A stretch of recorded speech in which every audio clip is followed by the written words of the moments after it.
Olivier, si je pleure lorsque je suis en train d'observer ma douleur, est-ce que je suis en train de guérir? Ou alors, est-ce que je suis encore en train de m'y perdre? Alors, c'est une question qu'un membre de la formation m'a posée, et dans cet audio, dans cette vidéo, je vais tenter d'y répondre. Regarde avec moi pendant un instant. Est-ce que c'est pas toi qui es en train d'observer que quelque chose est en train de sortir? Qui est-ce qui est en train de pleurer?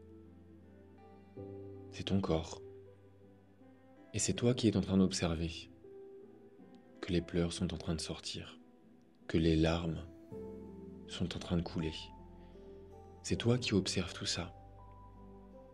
Mais qui est-ce qui est en train de poser la question? Olivier, est-ce que c'est bien? Est-ce que c'est pas bien?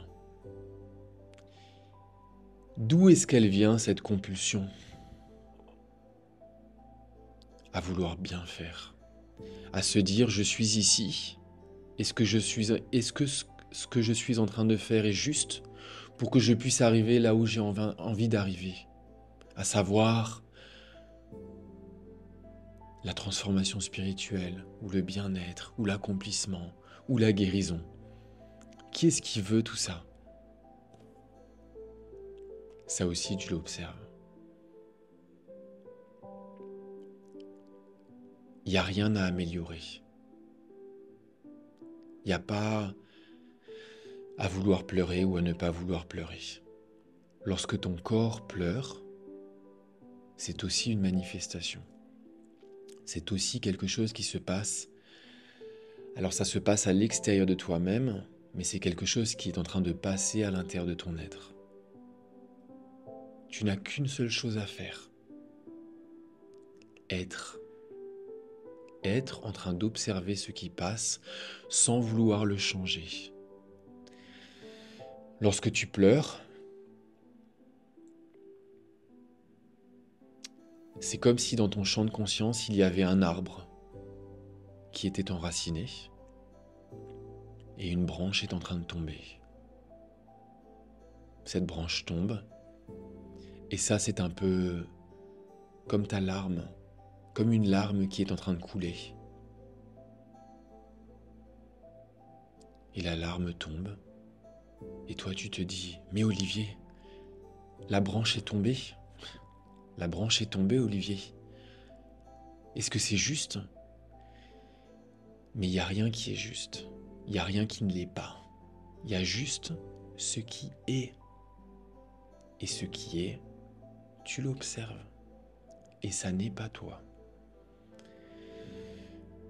Tout ce qui se produit est bien. Mais son inverse n'est pas mal. Jamais. Tu n'as qu'une seule chose à faire. C'est à être détaché dans l'observation de ce que tu observes. Je vais relire la question que tu as posée dans toute son entièreté pour voir un petit peu l'énergie dans laquelle tu me la partages et s'il y a peut-être des éléments supplémentaires que je peux te partager. Lorsque l'observation de la souffrance fait pleurer et fait ressentir cette souffrance émotionnellement dans le corps, est-ce que cela veut dire que nous ne la mettons pas suffisamment à distance et que nous n'arrivons pas à nous désidentifier? Tu le vois le contrôle là? Ou tu le vois pas? Est-ce que? Il n'y a pas de est-ce que en fait. Il y a juste ce qui est là. Observe ce qui est là avec détachement.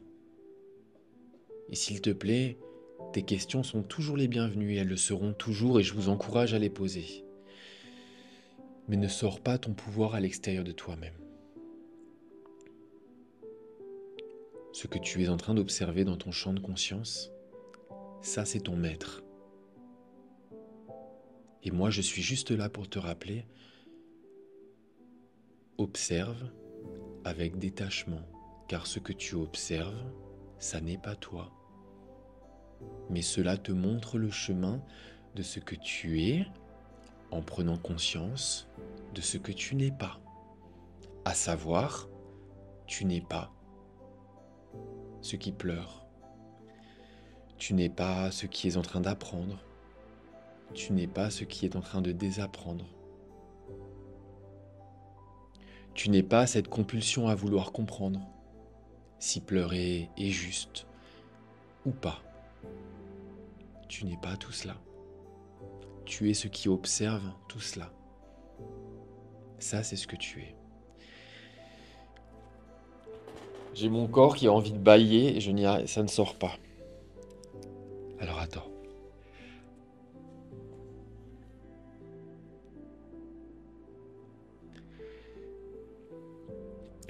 Ou est-ce que cela peut être le fait de pleurer n'est qu'une étape normale, faisant partie de la démarche d'acceptation de la souffrance, avant de pouvoir la mettre à distance?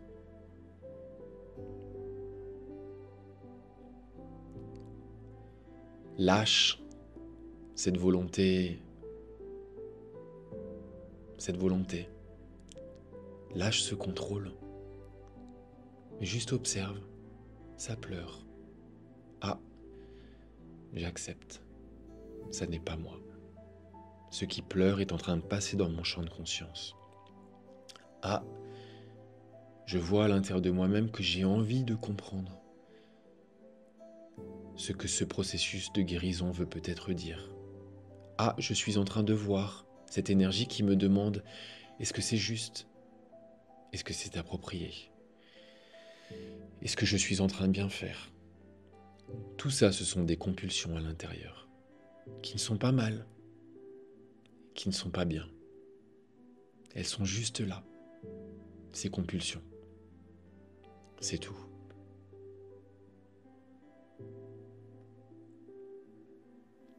Je pense que j'ai répondu à ta question d'une manière assez simple. J'espère que ça y répond. N'hésite pas à partager autre chose si tu souhaites le partager dans le groupe de la formation. Mais n'oublie pas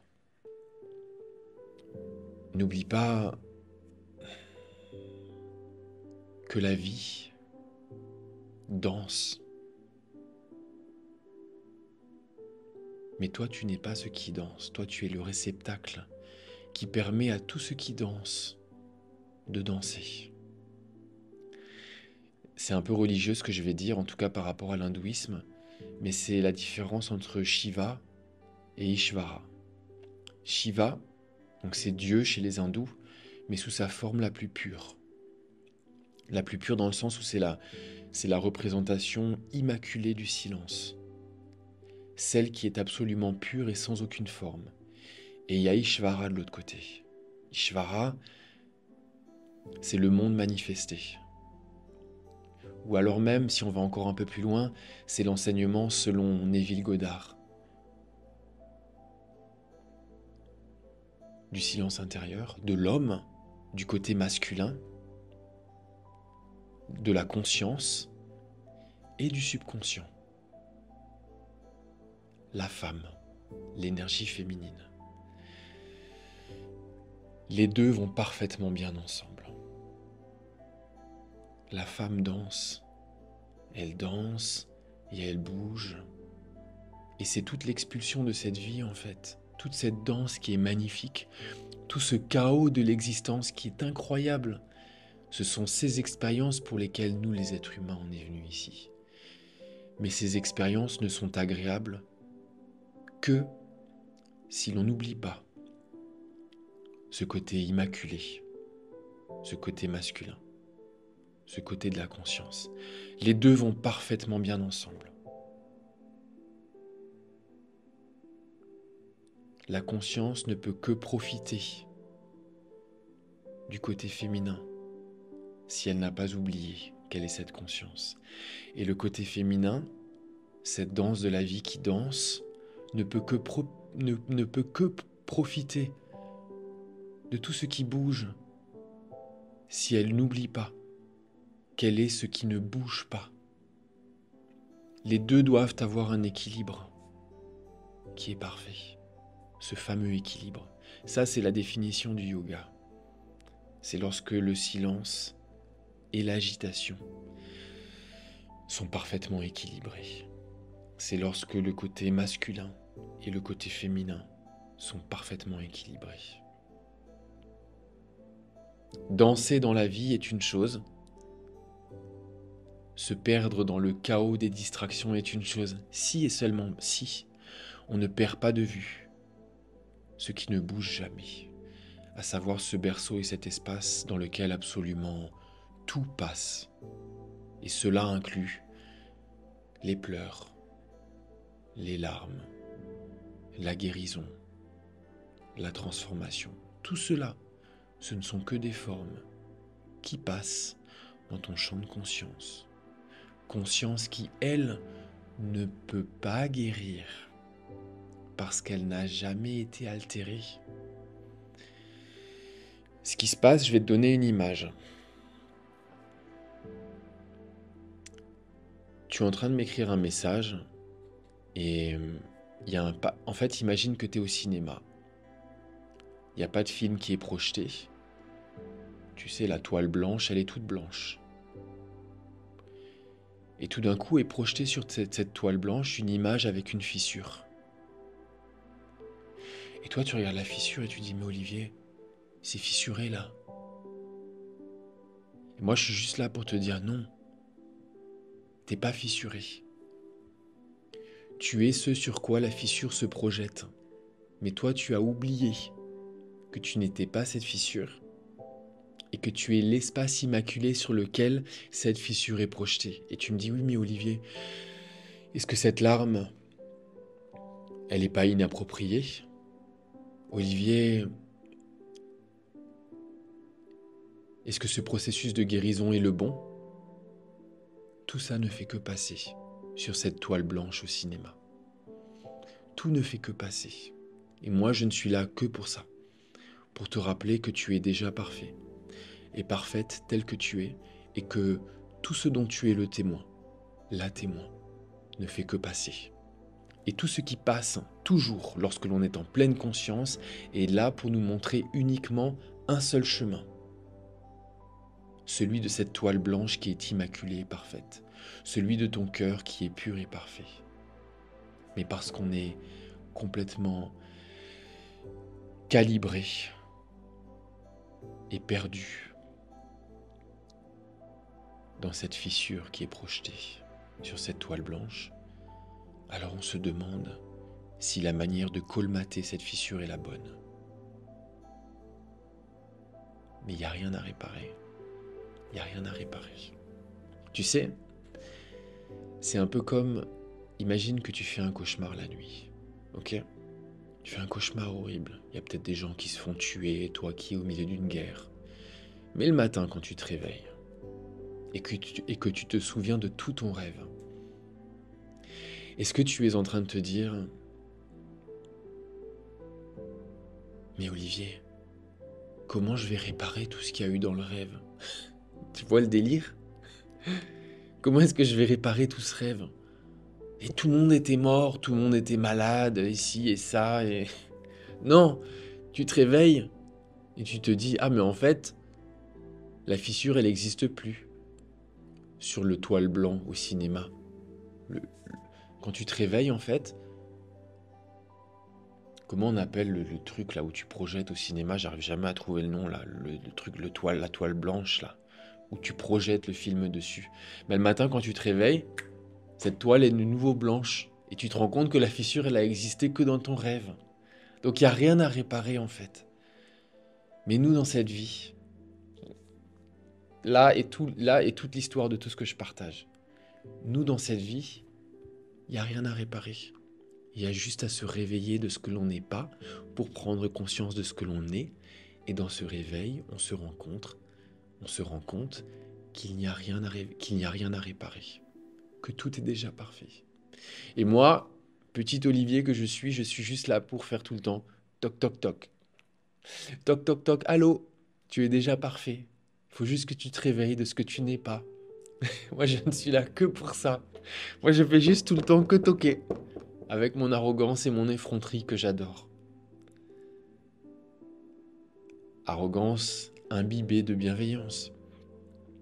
Mais moi je suis là pour ça. pour choquer ton mental et pour qu'il s'arrête. Et pour lui dire, hé, stop là. Tout ça c'est bien, mais c'est pas réel. Regarde qui toi tu es, en prenant conscience de ce que tu n'es pas. Moi je ne suis là que pour ça. Voilà. Je te remercie pour ton écoute et cet audio, ce podcast qui répond à une question de l'un des membres de la formation, c'est la première fois que je le tourne avec ce cadre-là autour de moi. Donc n'hésite pas à me faire un petit retour. Olivier, c'est pourri, j'aime pas. C'est moche. Je plaisante, tu vois. Là, j'expulse un peu d'arrogance. Mais laisse un petit commentaire, ça me permet de m'inspirer pour la suite des choses. Je te remercie pour ton écoute et je te dis à très vite pour la suite.